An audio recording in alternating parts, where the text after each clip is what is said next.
Hi, this is Scott Garibay, and today we're going to talk about Dungeons and Dragons, and we're going to talk about presenting subtle villainy in your non-player character villains, right? Subtle villainy, presenting subtle villainy in your Dungeons and Dragons campaign. We're going to talk about U.S. American politics today. We're going to talk about the John Fetterman Mehmet Oz race. We're going to talk about Oprah Winfrey. Here we go. All right. So you're a dungeon master. You have a responsibility. You have a powerful responsibility. You don't want to be like some sad sack dungeon master who's like, let's cut some goblins in half. You're running your game in the default setting for of Dungeons and Dragons, which is Forgotten Realms, which is directly connected to Dominaria and 1,000 other worlds, right?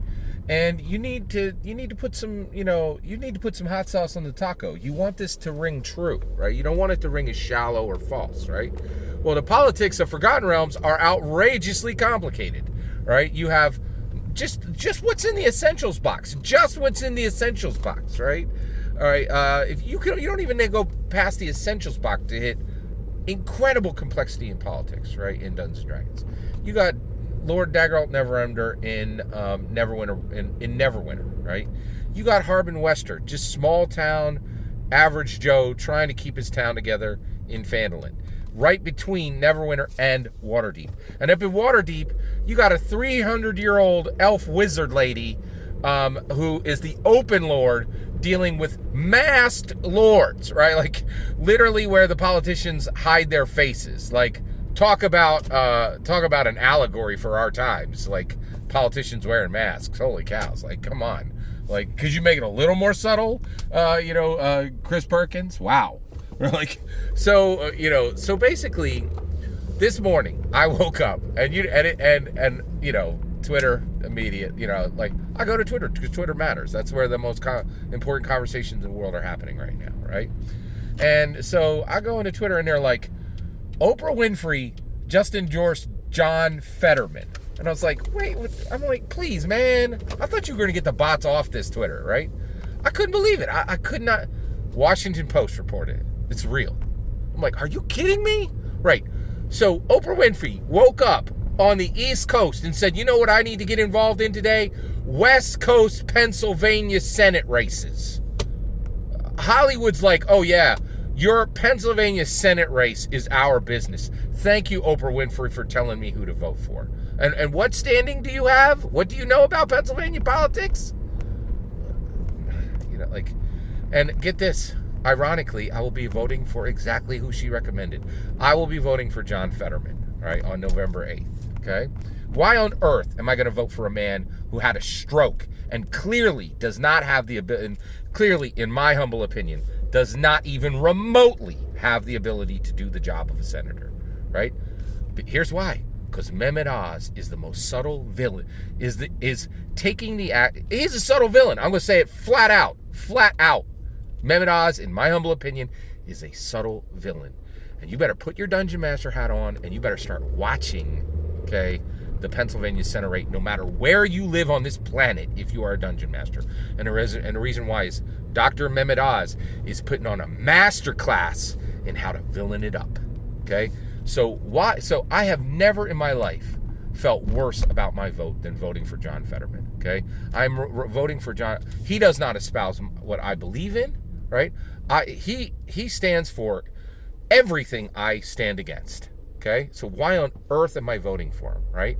Because he's not a flat-out villain, right? He stands against what I stand for, right? But he also has courage. That guy went on a public debate after he'd had a stroke. It was bog awful. He looked horrible. He could not hear correctly. He could not speak correctly. It was the most cringeworthy thing I've ever seen in my entire life. He got destroyed by Mehmet Oz, and he has my vote because it took guts to be there. And he believes every word that he mumbled out, right? He believes it. It's for real, right? What is Mehmet Oz doing? Mehmet Oz, like 6 months ago, I saw a sign and said, Dr. Mehmet Oz. It said, Dr. Mehmet Oz for Pennsylvania senator. I was like, what? Mehmet Oz don't live in Pennsylvania, right? I said that immediately because I've lived here for 4 decades, right? Mehmet Oz wants to tell me he lives in I live in Pennsylvania, fool, right? I've been here 4 decades. I never seen you once anywhere. I've never heard your name, right? So you tell me, I've been here in Pennsylvania for 4 decades, and you want to tell me you live in Pennsylvania, right? It feels like gaslighting. I'm not saying you don't, but it sure feels like gaslighting to me, right? And then he goes, I'm a Pennsylvanian Republican. You're a Republican. Oh, you're a Republican, Dr. Mehmet Oz, right?